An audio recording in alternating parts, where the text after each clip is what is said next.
Hello friends, telling ব্রিফে তোমাদের স্বাগত। আমি নীলাঞ্জনা, আর আজকে আমি উইলিয়াম শেক্সপিয়ারের লেখা একটি famous work the Merchant of Venice গল্পটিকে শর্টে এক্সপ্লেন করব।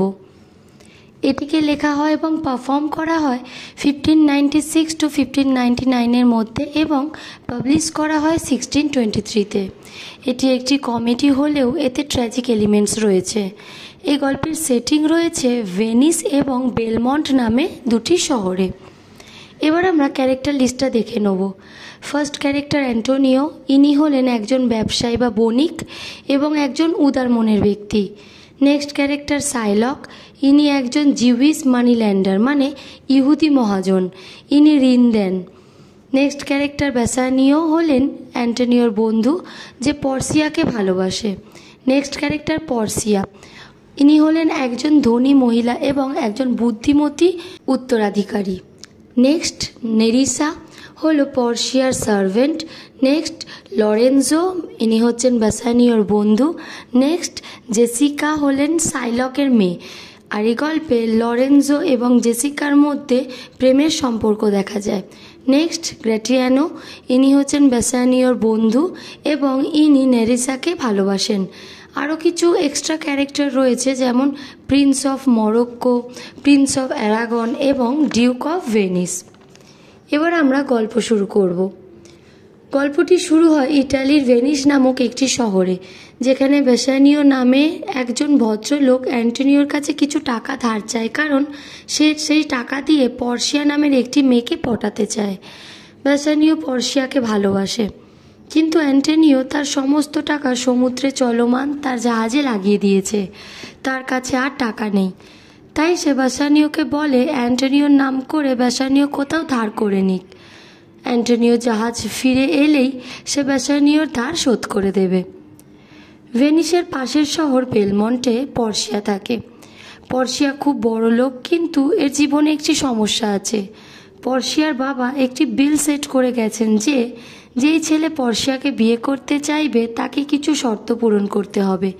এই কথা বলেই পর্সিয়া তার সার্ভেন্ট নেরিসার কাছে দুঃখ প্রকাশ করে, হয়তো তার কখনো বিয়েই হবে না, কারণ কোনো ছেলেই তার বাবার এই শর্তগুলো পূরণ করতে পারে না। নেরিসা তাকে আশ্বাস দেয় যে না, কোনো একদিন কোনো এক রাজকুমার নিশ্চয়ই এই ধাঁধা সলভ করতে পারবে। শর্তটি হলো এই যে ছেলে পর্সিয়াকে বিয়ে করতে চাইবে তাকে একটি ধাঁধা সলভ করতে হবে।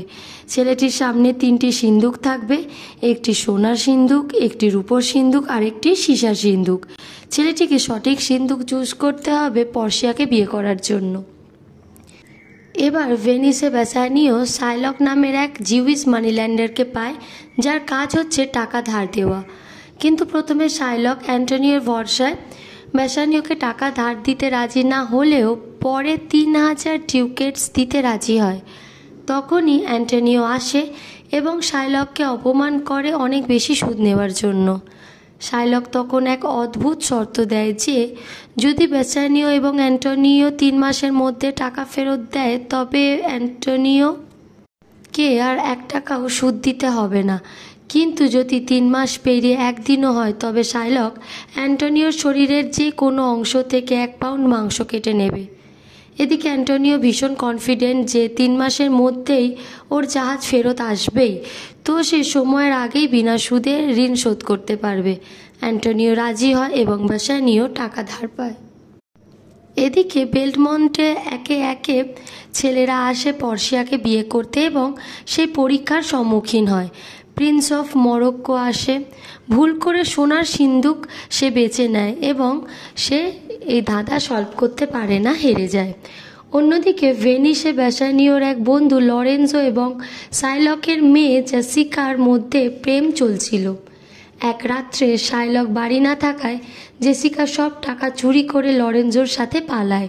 লরেনজো এবং জেসিকা বেসানিওর সাহায্যে বেলমন্টে পৌঁছায়।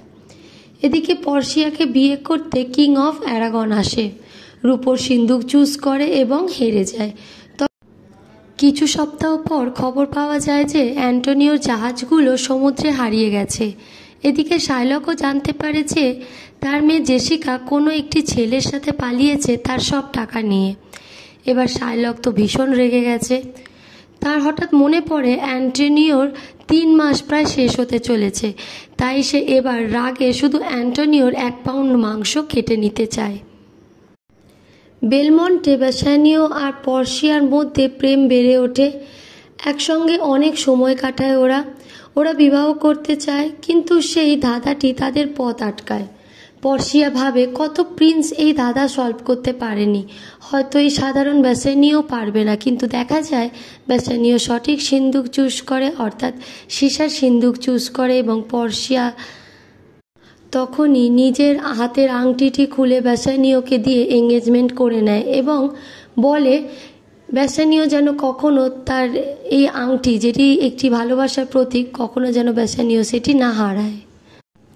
বেসানিওর বন্ধু গ্র্যাটিয়ানো এবং নেরিসার মধ্যেও ভালোবাসা চলছিল। সবাই ভীষণ খুশি। এমন সময় অ্যান্টোনিওর তরফ থেকে বেসানিওর কাছে একটি চিঠি আসে। তাতে লেখা আছে যে অ্যান্টোনিওর জাহাজ সমুদ্রে হারিয়ে গেছে এবং অন্যদিকে শার্লক অ্যান্টোনিওর 1 পাউন্ড মাংস কাটার পিছনে পড়ে আছে পাগলের মতো। অ্যান্টোনিও নিজেকে বাঁচাতে বলে বেসানিওকে। পর্শিয়া তখন বেসানিওকে অনেক টাকা দেয় যাতে বেসানিও অ্যান্টোনিওকে বাঁচাতে পারে শার্লকের ঋণ শোধ করে। বেসানিও তাড়াতাড়ি বেরিয়ে পড়ে ভেনিসের উদ্দেশ্যে। এবার ভেনিস কোর্টে শার্লক অ্যান্টোনিওকে নিয়ে আসে এবং ডিউকের সামনে অ্যান্টোনিওর 1 পাউন্ড মাংস কেটে নেওয়ার দাবি করে। বেসানিও শার্লককে তার ঋণের 3 গুণ সুদ দিতে চায়, কিন্তু শার্লক 1 পাউন্ড মাংসই চায়। এবার পর্শিয়া আসে উকিলের ছদ্মবেশে, আর তার সঙ্গে নেরিসাও একটি ক্লার্কের ছদ্মবেশ নেয় এবং অ্যান্টোনিওকে ডিফেন্ড করতে লাগে ওরা দুজনে। পর্শিয়া, যে কিনা ছদ্মবেশে রয়েছে, সে বলে শার্লকের কোনো অধিকার নেই অ্যান্টোনিওর সাথে এমন করার। শার্লক যদি এমন করে তবে শার্লকের সমস্ত সম্পত্তির অর্ধেক অ্যান্টোনিও পাবে এবং বাকি অর্ধেক বাজেয়াপ্ত করা হবে। তখন অ্যান্টোনিও আর ভেনিসের ডিউক বলে যে শার্লকের সম্পত্তি বাজেয়াপ্ত করা হবে না, কিন্তু শার্লকের মৃত্যুর পর তার সম্পত্তির অর্ধেক অ্যান্টোনিওকে দিতে হবে এবং বাকি অর্ধেক তার পালানো মেয়ে জেসিকাকে দিতে হবে, এবং শার্লককে জিউ ধর্ম ছেড়ে খ্রিস্টান হতে হবে। শার্লক রাজি হতে বাধ্য হয়। পর্শিয়া যখন কোর্ট থেকে যেতে যায়, বেসানিও তখন সেই উকিলের ছদ্মবেশী পর্শিয়াকে ফিস দিতে চায়, ফিস অফার করে, কিন্তু পর্শিয়া নেয় না, বরং সে বেসানিওর থেকে তার এঙ্গেজমেন্ট রিংটা চায়। বেসানিও তো প্রথমে দিতে চায় না, কিন্তু পরক্ষণে যখন অ্যান্টোনিও জোর করে তখন বেসানিও বাধ্য হয়ে তার রিংটি সেই উকিলের ছদ্মবেশী পর্শিয়াকে দেয়, কারণ এই উকিলই তার বন্ধু অ্যান্টোনিওকে বাঁচাতে হেল্প করেছে। এদিকে বেলমন্টে লরেন্জো আর জেসিকা আনন্দে দিন কাটাচ্ছিল। এবার আমরা একটি মর্নিং সিন দেখব, যেখানে অ্যান্টোনিও, বেসানিও, পর্শিয়া আর নেরিসা এক জায়গায় একত্র হয়েছে। পর্শিয়া বেসানিওকে খুব রাগ দেখায়, কারণ বেসানিও তার দেওয়া রিং হারিয়ে ফেলেছে। পর্শিয়া অ্যাকচুয়ালি বেসানিওর সাথে মজা করছিল। শেষে বেসানিওকে আপসেট হতে দেখে পর্শিয়া সব সত্যি বলে দেয় যে সেই লয়ার সেজে ওর থেকে রিং নিয়েছিল এবং রিংটি পর্শিয়ার কাছেই আছে। একথা শুনে সবাই খুব খুশি হয়।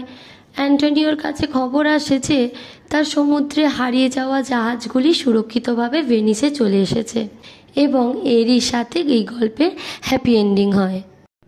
তোমাদের যদি এই গল্পটি ভালো লেগে থাকে তাহলে লাইক অ্যান্ড শেয়ার করো। যদি তোমাদের অন্য কোনো গল্পের বেঙ্গলি এক্সপ্লেনেশন চাই শর্টে, তাহলে কমেন্টে আমাকে জানিও। Thanks for watching.